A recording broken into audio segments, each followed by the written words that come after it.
Feel the waves cut through me, hypnotized by the sounds of...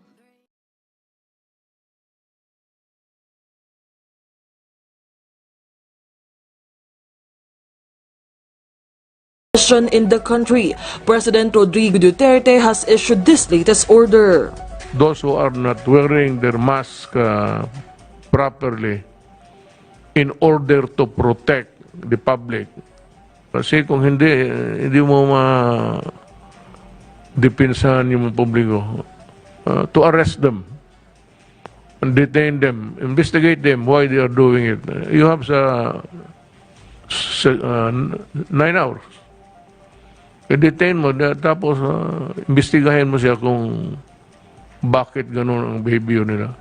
Pagka hindi ko ganunin, hindi ko higpitan, walang mangyayari. According to Presidential Spokesperson Harry Roque, this rule is applicable to all violators of the minimum public health standards, while also assuring that the imposition of punishment must be in compliance with existing laws and ordinances. Meanwhile, on another note, President Duterte in the same speech last night also defended his move to get inoculated with a China-made Sinopharm vaccine. Maybe it's not acceptable to them, but it's legal actually. Well, we are sorry that we committed the things that you are criticizing us for. We accept responsibility. At ako mismo nagpaturok, well, it's the decision of my doctor. So here's a deal. Sinabi ko kay Ambassador, criticize nila kasi hindi nga dumaan ng examination yung Sinopharm. Sabi ko, tanggalin mo na lang. You withdraw all Sinopharm vaccines, 1,000 of them. Amid the president's latest pronouncement, vaccine czar Carlito Galvez Jr. assured the public that the government is continuously negotiating with various vaccine manufacturers. And the good news is, this month, the additional vaccine deliveries could reach up to 7 million doses to include supply from AstraZeneca, Gamaleya, and even Pfizer. Ang maganda po dito, yung delivery natin ng May, baka po from 4 million, matatagdaga po tayo ng 7 million. Dadaloy na po nga po yung Pfizer na mga COVAX po natin, na may assurance na po na 1.3 million ang darating sa May. Darating po ng May 11, most likely, yung 193,000 na initial rollout. Melalas Moras for the Nation. The Department of Health has a clarification on the arrival of COVID-positive air travelers from India. In the meantime, the Health Department is now drafting the guidelines for using different vaccine brands with the same technology platform. Mark Vitalco has the details. The Department of Health clarified that only 5 of the 149 travelers from India who arrived in the country before the travel ban tested positive for COVID-19. 137 tested negative, while the test results of the 7 remaining travelers are currently being verified. The DOH added that all passengers were quarantined upon arrival. Their samples will be submitted to the Philippine Genome Center for genome sequencing. 1 of the 5 patients is still in isolation, while the disposition of the 4 patients are being verified. Authorities have yet to confirm the presence of the Indian variant in the country. But the Philippine Genome Center has monitored 1,075 B1351 variant cases, 948 B117 variant cases, 157 P3 variant cases, and 2 P1 variant cases. According to Dr. Ron Ginsolante of the Vaccine Expert Panel, these variants may be one of the main drivers of infection in the country. And although it affects the efficacy of COVID-19 vaccines, kailangan pa rin natin ng bakuna, no? Because the more we gradually introduce the vaccine, you have more people developing the antibody, then less na ang transmission. Meanwhile, FDA Director General Eric Domingo said the Department of Health is now drafting the guidelines on the mixing of different brands of vaccines with the same technology platforms. Meron po talagang mga instances, for example, na naturukan ka ng bakuna ng first dose at nagka-severe allergy ka, so hindi ka na pwede dun sa second dose doon at kailangan isipin ngayon kung ano yung alternative. So gumagawa po yung guidelines ngayon ng DOH kung paano po yung interchangeability or mixing ng vaccines in case the second dose cannot be given na identical. City General Hospital has gone back to normal. These stories and more in our news roundup by Patrick De Jesus.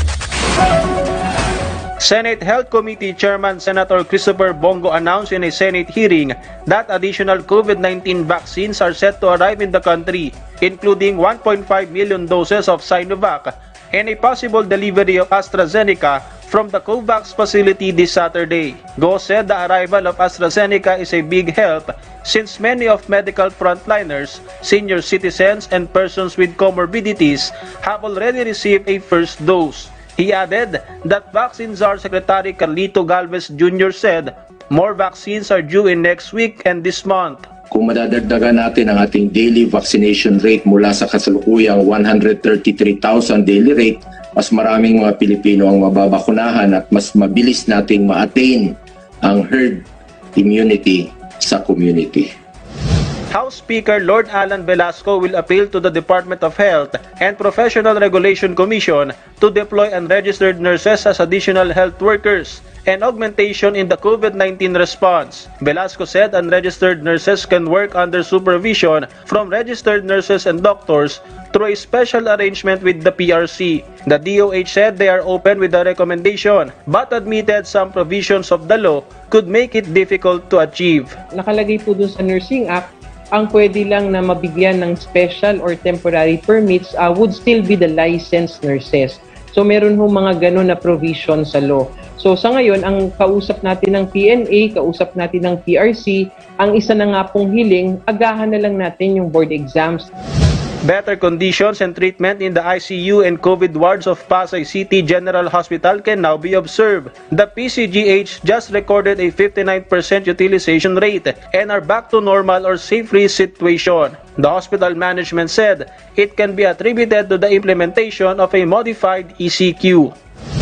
DILG Secretary Eduardo Año reported that the distribution of ECQ aid in the NCR Plus area is now 77% complete. 12 LGUs are now done with the distribution ahead of the May 15 deadline, which includes Tagaytay City and Amadeo in Cavite, Santa Rosa, Alaminos, Binyan, Cabuyao, Fami, Magdalena, Nagcarlan, Pangil, Pila, and Rizal in the province of Laguna. Patrick De Jesus for the Nation.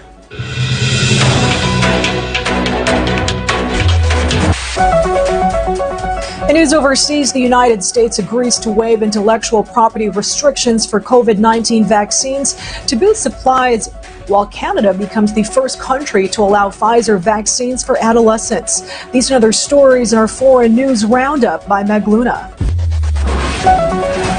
Hundreds of women participated in the ritual offering of water in India at the request of a local priest who claims the pandemic is happening because the gods are angry. The Indian police are now investigating the crowded procession that clearly defied social distancing restrictions, especially amid the second wave of COVID-19 infection in the country. India reported another record high new cases of more than 412,000, bringing the total to over 21 million. The Biden administration has thrown its support to an initiative waiving intellectual property restrictions on COVID-19 vaccines at the World Trade Organization. Country's Trade Representative Catherine Tai said in a tweet that the U.S. will actively participate in negotiations to make it happen, which would eventually help end the pandemic. The initiative, which aims to loosen patent restrictions so countries can increase vaccine production, was first proposed by India and South Africa in November 2020.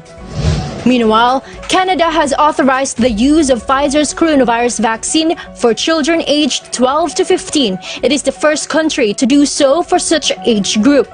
The country's health ministry said they made the decision based on data from phase 3 clinical trials, which proved that the vaccine is safe and effective in younger age groups. Meg Luna. Maraming salamat sa inyong patuloy na pagtangkilik sa ating tahanan at pagsubaybay sa mga kaganapan na nangyayari at sa ating tagumpay na natatamo dyan sa Indonesia. Hopefully, we will see you again in our next update. God bless.